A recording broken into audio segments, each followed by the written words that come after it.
So yan, pako mga idol, may kasamang usaba, yung shield sa ilog. So yan, marami yan dito mga idol. Lulutuin namin sa ginataan ng nyug. Para sa ginataan nating pako at shield sa ilog. So ayan mga idol, ready na ang ating mga sangkap para sa ating lulutuing gata. So ayan mga idol, nilaglag na ang oil.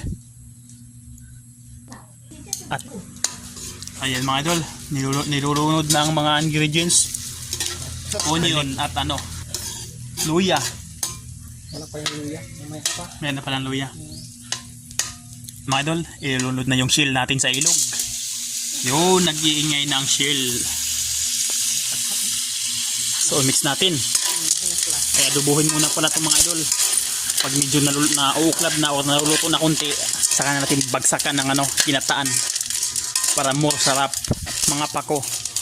Yung mga pako mga idol nakapaligid lang sa bahay at ilog. Dasal para Uy, sabor. sabor. Binagsakan ng asin 1 kilo. Oops, bitsin. Oops, sobra na yung bitsin. Sakto lang ito. Yun.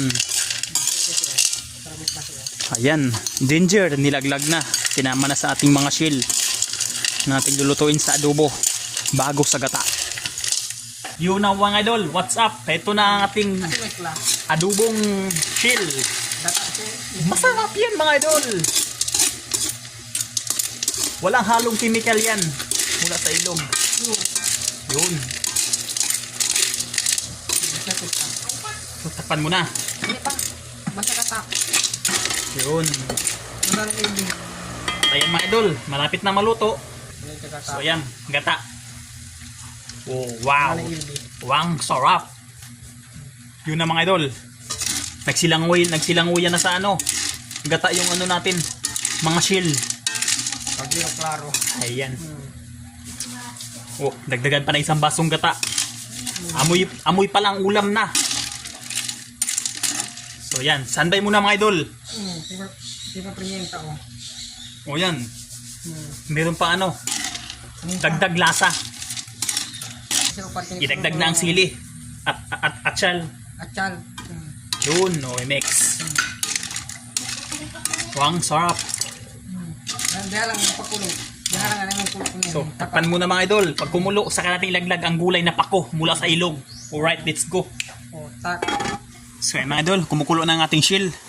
At mga 5 minutes, saka na natin ilaglag o isama yung gulay natin na pako mula sa ilog. So ayun na mga idol, kumukulo na ang ating shield. Ayan, mix natin. Lutuin mo natin mga saglit, mga 3 to 5 minutes mga idol. Pag nauklab na lahat, saka natin isama yung gulay natin na pako. So yan. Pako yan mga idol. Oh. Diba? Pako.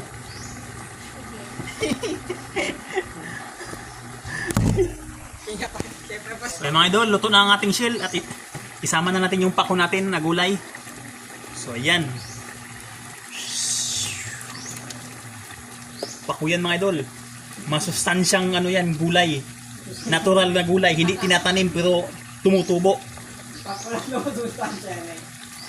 Pako masustansya. Lahat naman ng gulay masustansya. Yung hindi masustansya, yung mga processing foods. Like, dilata, pancit canton. So mga idol, so ngayon, nasama na natin ang shield at pako. Imikos-mikos na natin yan. Yan na. Huwag natin patagalin pa. Mikos na. Mix. 5 minutes mga idol, luto na yan. Alright.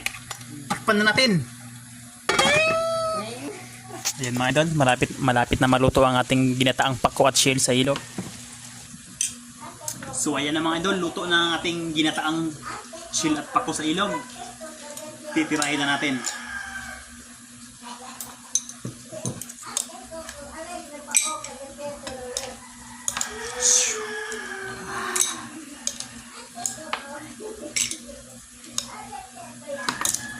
Ito na.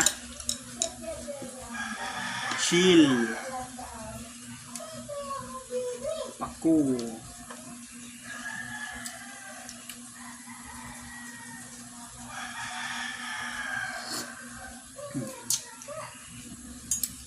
Ang Sarap.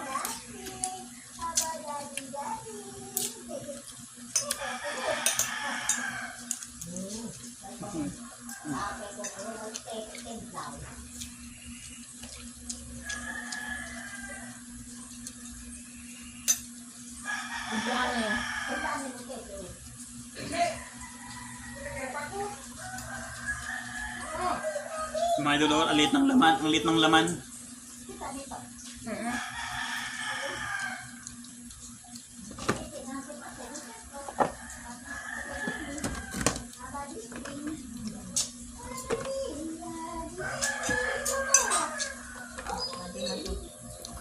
So yan mga idol, medyo mababa na aking video. Hanggang dito na lang. Maraming salamat sa iyong panonood. Bra!